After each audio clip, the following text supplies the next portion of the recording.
नमस्कार students and viewers.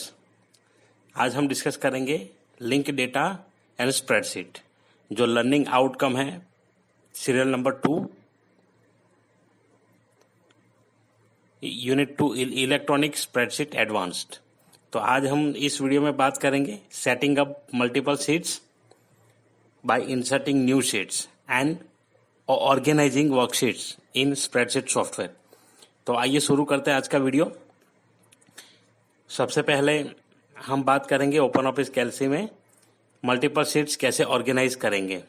तो ये जो टॉपिक है सेटिंग अप मल्टीपल शीट्स, तो शीट्स के थोड़े कुछ पार्ट्स जो है वो मैं पहले आपको एक्सप्लेन कर देता हूँ, जो ऑलरेडी आप जानते होंगे, लेकिन एक बार फिर से देख लेते हैं। ये जो पूरा है जिसमें आपको रो कॉलम दिख रहा है, इसे हम वर्कशीट कहते हैं। अब इस वर्कशीट में अगर आपको कुछ चेंजेस करना है तो आप नॉर्मली टाइप करके कर सकते हैं। और बाय डिफॉल्ट पे आपको 3 वर्कशीट मिलती है। यहाँ पे शीट 1, शीट 2, शीट 3। ये जो पार्ट है इसे शीट टैब कहा जाता है। तो इससे अगर आपको नेविगेशन के लिए हेल्प मिल जाएगी, कहीं अगर आपको मूव होना है अलग अलग वर्कशीट में, तो आप यहाँ से कर सकते हैं। तो आज हम यही देखने वाले हैं कि इस वर्कशीट को हम कैसे ऑर्गेनाइज करेंगे, कैसे मैनेज करेंगे। तो इसमें इंसर्ट, डिलीट, रीनेम सारे ऑप्शंस मैं आपको दिखाऊंगा, जो कि कुछ पार्ट यहाँ पे करिकुलम में मेंशन नहीं है, लेकिन वो देखना जरूरी है आप अगर वर्कशीट पे काम करते हैं तो हम वो सारे ऑप्शंस आज इस वीडियो में देखेंगे। तो आइए शुरू करते हैं। सबसे पहले इंसर्ट। तो इंसर्ट वर्कशीट हम 3 तरीके से कर सकते हैं। तो यहाँ पे 3 वे से पहला, आप इंसर्ट मेनू में जाइए और शीट, यहाँ पे आपको शीट वाला ऑप्शन मिल जाएगा। तो यहाँ से आप इंसर्ट शीट कर सकते हैं। ये उसका डायलॉग बॉक्स है। सबसे पहले आपको मिलेगा पोजीशन। पोजीशन का मतलब ये होता है कि आप कहाँ पे वर्कशीट को इंसर्ट करना चाहते हैं। Before the current sheet. Current sheet का मतलब जो शीट सिलेक्टेड है वो आपको यहाँ से इस तरह दिखाई देगी। शीट टैब में जो है वो बोल्ड लेटर में आ जाएगी, तो मतलब वो करंट शीट है। तो उससे पहले अगर आपको चाहिए तो आप ये वाला ऑप्शन सिलेक्ट करेंगे।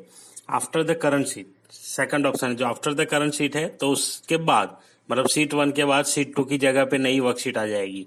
अगर हम ये ऑप्शन सिलेक्ट करेंगे तो ये ऑप्शन सिलेक्ट करेंगे तो शीट 1 से पहले लेफ्ट साइड में चली जाएगी। यहाँ पे है शीट। शीट मतलब आप अगर कोई नई शीट इंसर्ट करना चाहते हैं तो यहाँ से ये नंबर ऑफ शीट्स डाल दीजिए एक साथ। यहाँ पे सिर्फ एक ही शीट होगी, आप इंसर्ट कर सकते हैं। और यहाँ पे नंबर ऑफ सीट्स, आप नंबर ऑफ सीट्स जितने भी सीट्स डालेंगे, मानो के 3, तो 3 वर्कशीट्स इंसर्ट हो जाएगी। और उसके नाम यहाँ पे जैसे लिखा है वैसे नाम आ जाएगा। आप जो नाम लिखेंगे उसके हिसाब से, वो हम प्रैक्टिकली की भी देखेंगे। तो पहले ये समझ लीजिए। From file. फ्रॉम फाइल का मतलब होता है कि आपके पास ऑलरेडी कोई सेव्ड फाइल है, उसमें से अगर आप यहाँ पे इंसर्ट करना चाहते हैं वर्कशीट, तो आप यहाँ से सिलेक्ट करके कर सकते हैं फ्रॉम फाइल। और यहाँ ब्राउज बटन जो दिया है वहां से। और ये जो लिंक वाला है, तो लिंक वाला हम ऑप्शन देखेंगे जब हम शीट को लिंक करेंगे, तो वो भी हम देखेंगे। तो आइए शुरू करते हैं। सबसे पहला वे आपने देख लिया। दूसरा तरीका है, आप यहाँ पे डायरेक्टली ये जो ब्लैंक स्पेस है यहाँ क्लिक करके नए वर्कशीट डाल सकते हैं। देखिए आपको सिर्फ ये जो शीट 3 के बाद यहाँ पे जो ये फ्री स्पेस दिख रही है वहां पे क्लिक करना है। वहां क्लिक करने के बाद भी आपको सेम डायलॉग बॉक्स मिलेगा। तो ये हो गया सेकंड वे। अब जो थर्ड है, तो थर्ड ऑप्शन आपको यहाँ पे मिलेगा, राइट क्लिक करके भी आप कर सकते हैं। यहाँ राइट क्लिक करिए, उसमें इंसर्ट शीट ऑप्शन आपको मिल जाएगा, तो वहां पर भी सेम डायलॉग बॉक्स ओपन होगा। तो इस तरीके से आप वर्कशीट इंसर्ट कर सकते हैं। तो आइए सबसे पहले हम देखते हैं कि बिफोर करंट शीट कैसे यूज होता है। तो मैंने यहाँ पे शीट 1 सिलेक्ट कर लिया है। अब मैं पहले यहाँ से इंसर्ट कर लेता हूँ, insert sheet before current sheet. Okay, यहाँ पे देखिए बिफोर करंट शीट से पहले यहाँ शीट 4 आ गया। अब सेम तरीके से हमें अगर यहीं से राइट क्लिक करके करना है, insert sheet after current sheet, तो अभी शीट 4 सिलेक्टेड है, उसके बाद शीट इंसर्ट हो जाएगा। तो यहाँ पे शीट 5 इंसर्ट हो गया। सिमिलरली आप यूज कर सकते हैं। अब मानो कि आपको कुछ यहाँ पे चेंज करना है, तो यहाँ राइट क्लिक करिए, तो ये सारे ऑप्शन आपको मिल जाएंगे। Delete sheet, rename sheet, move और copy sheet, select all sheets और शीट इवेंट्स। तो ये सब है टैब कलर। अब आपको कभी कभी ऐसा होता है कि शीट ऑर्गेनाइज करने में ये जो कॉमन चीज है तो ये एक ग्रे कलर का बैकग्राउंड आपको हर शीट के टैब पे मिल जाता है। अगर आप उस कलर को चेंज करना चाहते हैं तो शीट टैब वाला ऑप्शन आप यूज कर सकते हैं। तो आइए इसे भी देख लेते हैं। सबसे पहले राइट क्लिक करके यहाँ पे रीनेम ऑप्शन है, आप वहां से कर सकते हैं। सेम चीज आपको फॉर्मेट ऑप्शन में भी मिल जाएगी। शीट में आपको यहाँ पे रीनेम का ऑप्शन मिल जाएगा, तो यहाँ से भी आप उसे रीनेम कर सकते हैं। तो आपको जो जो भी ऑप्शन मतलब शूट करता है आप यूज कर सकते हैं। किसी भी ऑप्शन का यूज करिए, कोई प्रॉब्लम नहीं है, काम तो सेम ही होगा। तो सबसे जो इजी और कन्वीनियंट है वो है राइट क्लिक वाला ऑप्शन। तो मैं ज्यादातर यही यूज करता हूँ जब स्प्रेडशीट सॉफ्टवेयर पे काम करता हूँ, ताकि यहाँ पे सारे ऑप्शन आपको शीट के जो फंक्शंस है वो एक साथ मिल जाते हैं। तो आइए सबसे पहले रीनेम देख लेते हैं। यहाँ पे मुझे अगर इस शीट का नाम कुछ देना है कि जैसे ये PT1 के मार्क्स है तो मैं दे देता हूँ PT1। सिमिलरली शीट 4 जो है उससे पहले है, इसमें डालने हैं मार्क्स, जो मार्क्स है हमारे इंटरनल असेसमेंट के, तो मैंने शॉर्ट फॉर्म में लिख दिया IA। उसके बाद शीट 2 में है, यहाँ पे मार्क्स आएंगे PT2 के, तो मैं यहाँ लिखना चाहता हूँ PT2। उसके बाद जो है यहाँ पे मल्टीपल टेस्ट का मार्क्स अगर दिख रहा है तो मैं यहाँ डाल देता हूँ मल्टीपल टेस्ट MT। तो इस प्रकार से आप रीनेम कर सकते हैं। अब देखते हैं शीट टैब कलर जैसे कैसे चेंज किया जाता है। तो टैब कलर के लिए आप यहाँ क्लिक करिए और कोई भी कलर आप ले लीजिए। सबसे पहले मैं ब्लू लेना चाहता हूँ इंटरनल असेसमेंट के लिए। PT1 टैब कलर, यहाँ से कोई टैब कलर इस्तेमाल करके हम यूज कर सकते हैं रेड।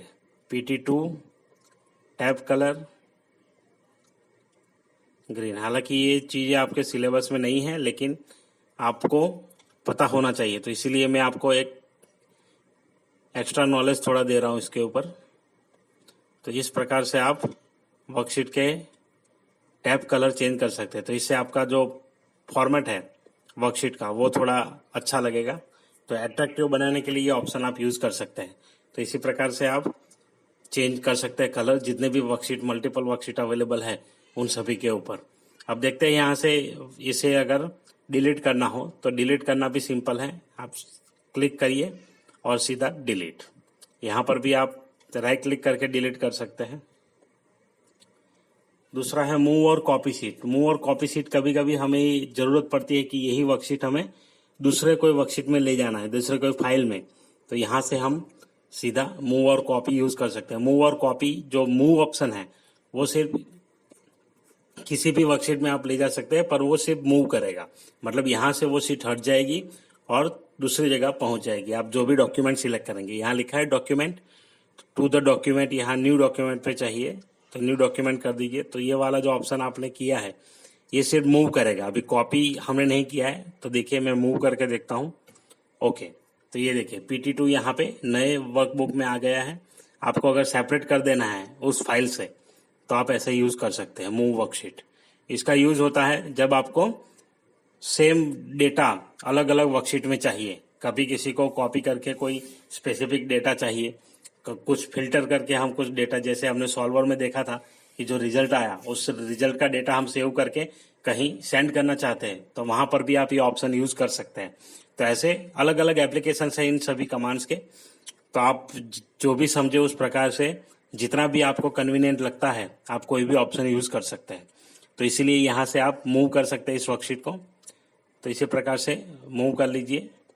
ये जो मूव करने के बाद अगर आप अंडू करेंगे तो वो वर्क नहीं करेगा। तो इससे पहले आपको सोच लेना है कि आपका कॉपी ऑप्शन क्लिक होना चाहिए अगर आप उसे कॉपी करना चाहते हैं। मूव का मतलब है कि इस वर्कबुक में से पूरा हट जाएगा डेटा, इस फाइल में से हट जाएगा। अभी मैं शीट 3 कॉपी करना चाहता हूँ तो यहाँ कॉपी कर लीजिए। कॉपी करने के बाद यहाँ अनटाइटल 2 ये जो फाइल है उसमें ले जाना है। ओके, तो ये करने से दोनों में आपकी वर्कशीट मिलेगी। तो अगर कहीं डेटा आपका नहीं रहता है या कुछ और दिक्कत हो जाती है तो आपको इजीली कॉपी में से मिल जाएगा। तो इसीलिए जब मूव करते हैं तो उससे पहले सोच लीजिए कि वो डेटा आपको जो एग्जिस्टिंग फाइल है उसमें रखना है या नहीं रखना है। अगर रखना है तो कॉपी ही करिए, कॉपी ऑप्शन बिल्कुल क्लिक होना चाहिए। अगर हो गया कि कॉपी आपने क्लिक नहीं किया है और सिर्फ मूव किया है और आपको जब समझ में आया कि ये तो कॉपी करना था तो आप एक बार फिर से भी इसे कॉपी करके वहाँ रिस्टोर कर सकते हैं।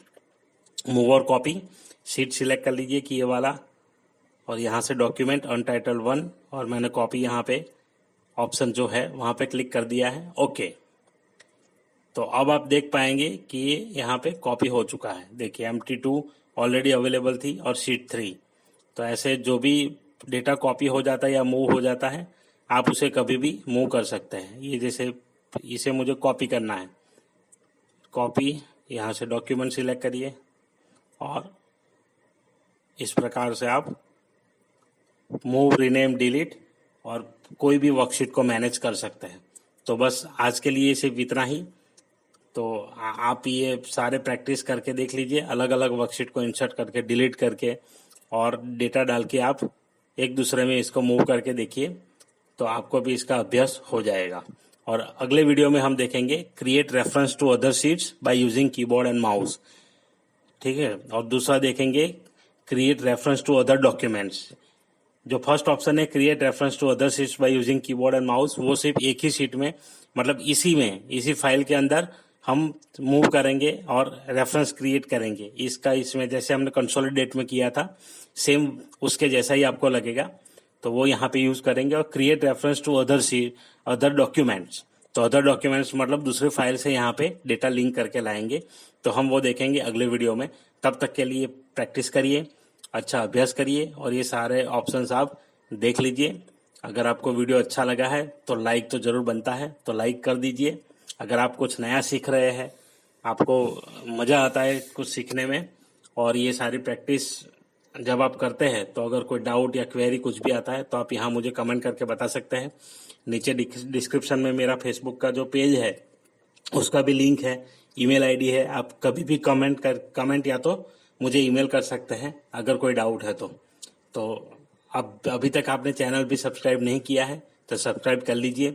आप अगर चैनल पे नए हैं, चैनल सब्सक्राइब किया है, बेल नोटिफिकेशन आइकन नहीं प्रेस किया है तो वो भी कर लीजिए, क्योंकि नई वीडियो आपको आपके इनबॉक्स में मिल जाए।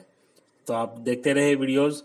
अगले वीडियो तक टाटा, बाय बाय।